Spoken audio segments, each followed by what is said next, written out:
Hello again, whiskey friends. Thanks for joining everybody for another whiskey review. And today we are going to be discussing and reviewing one of the more anticipated releases of the year as we get into silly season, which is typically the fall. What we're going to be going over today is the Old Granddad 16 year. Crazy label on that thing, right? So just so happens this released the same weekend that many of us were in the Bardstown area. So shout out to friend of the channel, Jonathan. He is the one that is allowing me to do this review. I did not buy one of these over the weekend. He bought it. I asked him if I could crack it and do this review, and he was very nice in allowing me to do so. So thank you very much, Jonathan. Now, by the end of this review, I guess you'll get to hear whether I feel any bourbon regret not buying it myself, though frankly, the budget is just really thin right now. So, without further ado, let's kick off the show.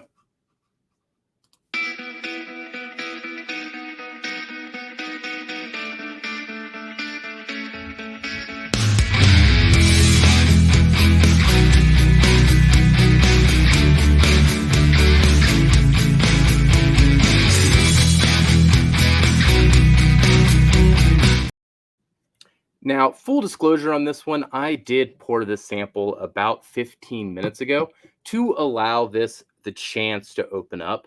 One thing that I have found already, both on my first impressions as I got to drink it over the course of the weekend and, sitting down with it proper now, just makes me think that it is a little tight, maybe off the neck pour. Let it sit, let it air out. What you'll find is that the oak will subside and this bright characteristics that we'll get into in the tasting portion start to come out a bit more. So keep that in mind if you do fresh crack this.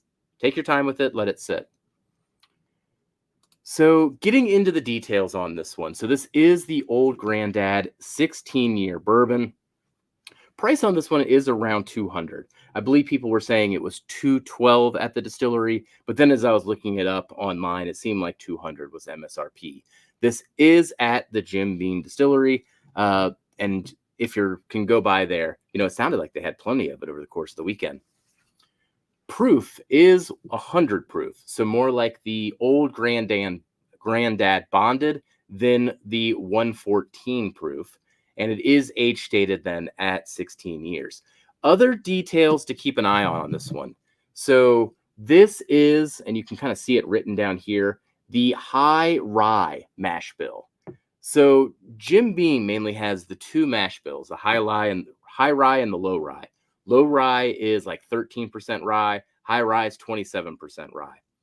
The main ones in the line that are the high rye mash bill are the Old Granddad and I believe the Basil Hayden. Everything else is the low rye mash bill.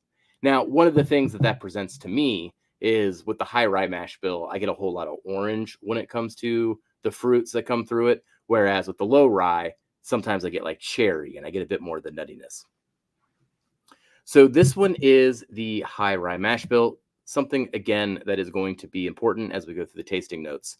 The other one that I think is interesting to compare it to, and I did a comparison, I'll leave it for my final thoughts, but I did compare this head to head with Hardin's Creek Jacob's Well.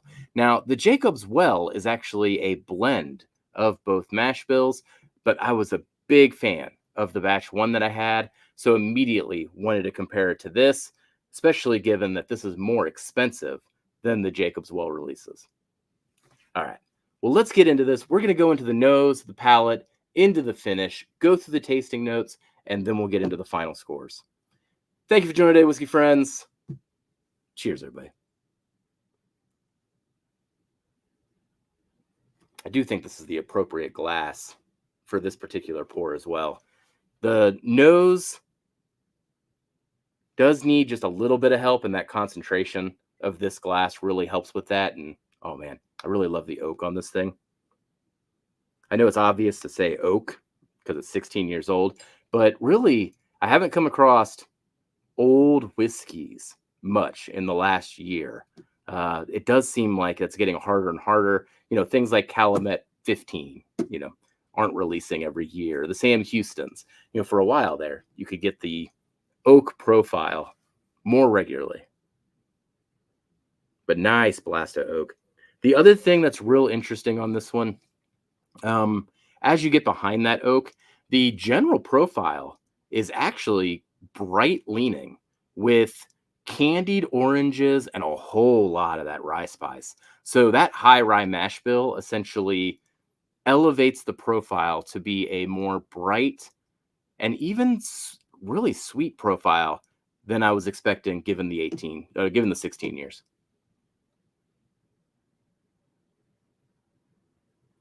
There's also just a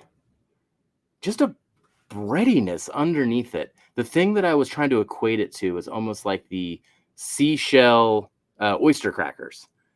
It's got that type of a breadiness to it. So not a sweet breadiness, more of just a dry cracker, little brininess to it too. But that's all underneath there too. So those are going to be the main notes. I mean, oak, candied oranges, and all that baking spices and that breadiness. All right. So when it comes to the nose, teetered on this one, whether to go up to two. I just gave it one thumbs up. Mainly it's the complexity that kind of holds it back. There's really, I haven't at least found it yet. Depth and nuance that I want to spend a lot of time with. It's more, oh, that's good. Oh, that's bright and sweet. And it's very, very good. It's just, I'm not going to sit down with this one, I think, as much as I expected. All right, let's get into the taste. Mm. Oh, man. Up front, oh, Up front, it immediately assaults the palate with equal parts sweet and spicy. Still sways towards those candy oranges, I would say, as the primary note. And as all of that brightness is hitting the front of your palate, the oak and the oils slowly drift along the sides of the tongue and bring more of that darkness. So it's definitely an interesting experience to just sit down and track on it. The mouth feels very good. I know this was proof down to 100, and that was a talking point over the weekend as we were breaking this one down.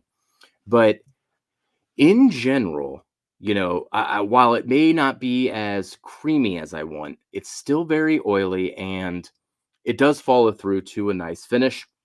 The other thing that I think is misleading is there's so much rye and so much rye spice going on front and mid that you're going to think it's higher than 100 proof.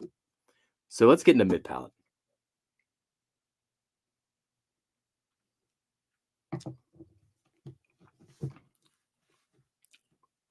Still leaning into those same flavors again. So going to be sweet and spicy. Of course, the oak is omnipresent. Candied oranges continues. The one thing that does happen to mid palate, it adds a chocolate note. So that's a good transition there. Um, Overall, though, there's not that much else to say. I mean, it's just lovely and it's balanced, but there's not a lot to pick at. So on the palate, uh, teetered on this one as well. Ended up only giving this one thumb up. All right, now let's get into the finish.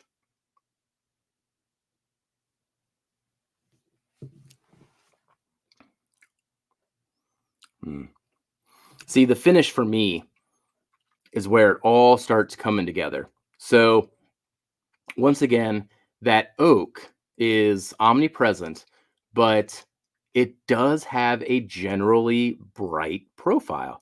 So on the finish, there's waves of that rye spice, that candied orange, vanillas. It's all those type of things. Every once in a while, the chocolate will come back. But for the most part, I mean, even now trying to talk through it, it does feel brighter than a typical 16-year whiskey, 16-year bourbon would. All right, one more sip.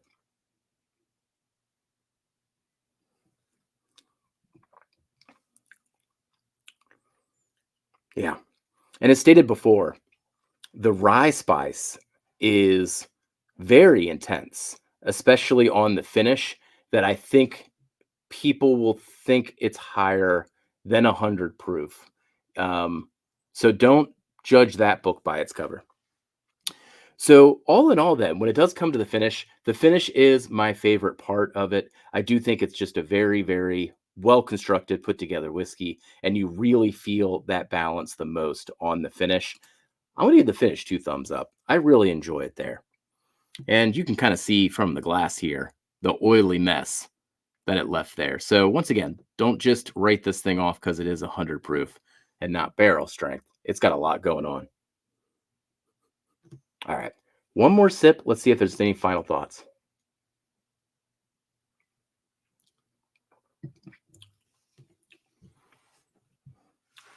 No, I think that's it. You're just going to have a bourbon that leans into the candy oranges, vanillas, a little bit of chocolate, but just mostly just the oak and the rye spice. I think are the things that people are going to mainly gravitate to. So, in the end, on the channel, we do have a 3-tier scoring system. We go through a whole bunch of metrics behind the scenes here, but they can be summarized into flavor, experience, and value. Flavor ended up giving it an 85 out of 100. Experience ended up giving it an 86 out of 100. And then value gave it a 90 out of 100, though I did teeter on even going back further on the 80. But where else are you going to find 16-year Jim Beam? 200 is a little high. I'd be more comfortable if this pricing was around where Jacob's Well is. Jacob's Well, you can essentially find in that, 160 to 180 kind of a range, depending on your area. And I'd be much more comfortable if this was in that area than going all the way up to 200. And maybe it's 212 at the distillery. So that's where I did knock it down a bit.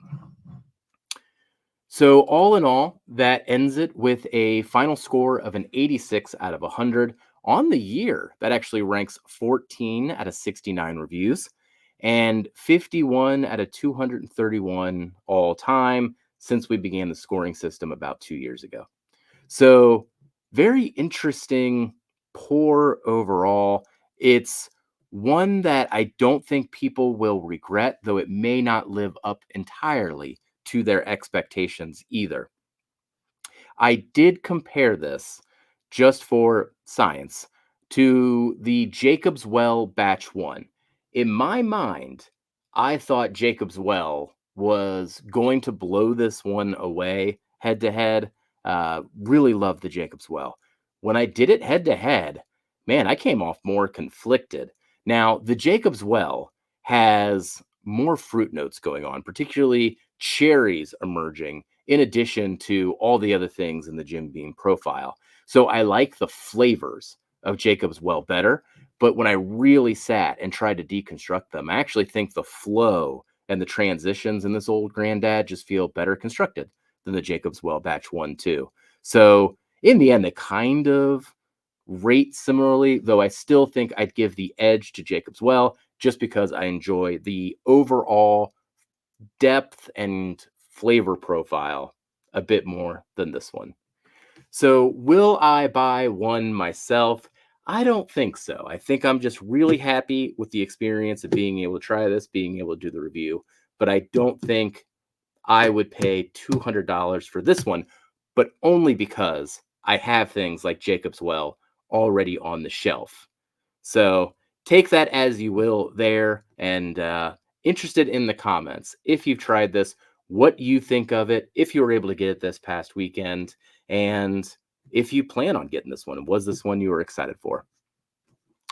So thank you for joining today, Whiskey Friends. That concludes the review of the Old Grandad 16-year, and we will catch you on the next Whiskey Review. Goodbye, everybody.